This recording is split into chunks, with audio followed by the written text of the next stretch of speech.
नमस्कार शेतकरी बांधवांनो, स्वागत आहे तुमचं किशोर दामेदर यूट्यूब चॅनलला। आणि जे आपण संत्र्याच्या मृगबार आणि आंबेबाराबद्दल माहिती घेत असतो त्याच्यातच आता आहे एक थोडी नवीन प्रकारची माहिती आणि ज्या अडचणी आपल्याला येत आहे सध्या शेती करताना, कुठलीही शेती करताना, फळबाग असो किंवा कुठलीही व्हेजिटेबल शेती असो, हे जे गवत आहे म्हणजे काँग्रेस गवत असो किंवा कुठलेही गवत हे कंट्रोलच होत नाही यावर्षी।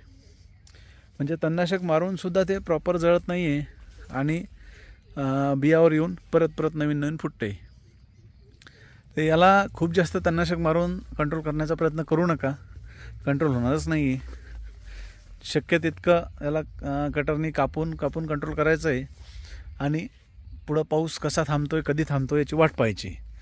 आता आज परत पाऊस झाला आहे, म्हणजे मागच्या 3-4 दिवस भरपूर चालू आहे, पण आज सकाळपासून 6 वाजतापासून इकडे अहिल्यानगरमध्ये बऱ्यापैकी पाऊस चालू आहे। काही भागात खूप जास्त आहे, काही भागात कमी आहे। तर अशा पावसामध्ये आता हे जेमतेम वापसा यायला लागला होता आणि शेतीचे कामं करून त्याला रोटा वगैरे काकऱ्या करून जमीन क्लिअर, रान क्लिअर करण्याचा प्रयत्न चालला होता शेतकऱ्यांचा।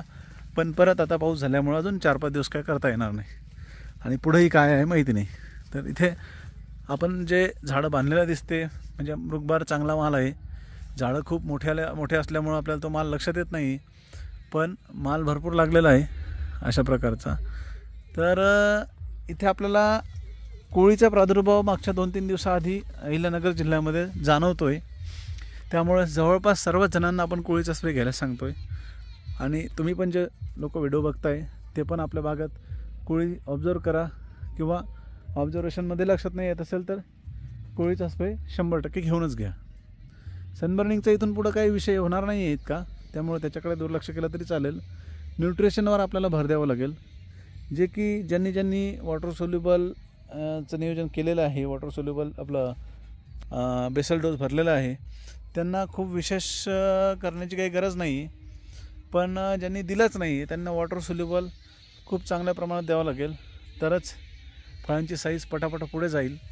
आणि जे की बाजारभाव आपल्याला दरवर्षीप्रमाणे माहिती आहे, जानेवारी महिन्यामध्ये हे बाजार चांगले राहतात, तर आपल्याला जानेवारी महिन्याच्या बाजारभावावरच डिपेंड राहायचं आहे। तर अशा प्रकारे बघा इथे आपल्याला लांबून माल बघायला मिळतोय। तर जानेवारीमध्ये हार्वेस्टिंग आली पाहिजे, ह्यांनी कलरचा माल आला पाहिजे, त्याच्यासाठी जे वॉटर सोल्युबल आहे किंवा आपण जे न्यूट्रिशन मॅनेजमेंट करतो स्प्रेमधून किंवा जमिनीतून, ते कशा प्रकारे करायचं, किती प्रमाणात द्यायचं, ह्या सगळ्यांची माहिती मी आधीच्या व्हिडिओमध्ये दिलेली आहे। तरीही ज्यांना ती पूर्ण सविस्तर माहिती लागत असेल त्यांनी आपलं कन्सल्टिंग घेऊ शकता। कन्सल्टिंगमध्ये तुम्हाला पूर्ण महिन्याचा शेड्यूल दिला जातो, त्या महिन्यामध्ये काय करायचं आहे, त्याच्यामध्ये आपल्याला कुठले रोग येणार आहे, त्या रोगावर काय कंट्रोलसाठी किती खर्च करायला पाहिजे, कोणत्या रोगाला कंट्रोल करण्यासाठी खर्च नाही करायला पाहिजे। म्हणजे एखादा रोग आहे की तो येणार आणि 4-5 दिवस थांबून जाणार, तर त्याला खर्च करायचा नाही। अशा सर्व नियोजन आपण देत असतो प्रायव्हेट कन्सल्टिंगमध्ये आणि तुमच्या पिकाची काळजी घेत असतो। तर त्या कन्सल्टिंगसाठी माझ्याशी कॉन्टॅक्ट करू शकता आणि आपल्याला बागेचं योग्य नियोजन करू शकता। आता राहिला विषय, हा पाऊस जोपर्यंत थांबत नाही तोपर्यंत ह्या गवताचं काही काळजी करायची नाही, कटर मारत राहायचं आणि गवताला कंट्रोल करत जायचं।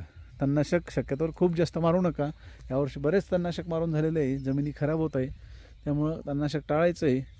बाकी अजून काही अडचणी असल्यास त्या तुम्ही मला व्हॉट्सअपला किंवा कमेंट्समध्ये सांगू शकता। काही नवीन गोष्टीवर जर व्हिडिओ बनवायचा असेल ते पण सांगा, म्हणजे आपण त्या गोष्टीवर व्हिडिओ बनवूया। धन्यवाद।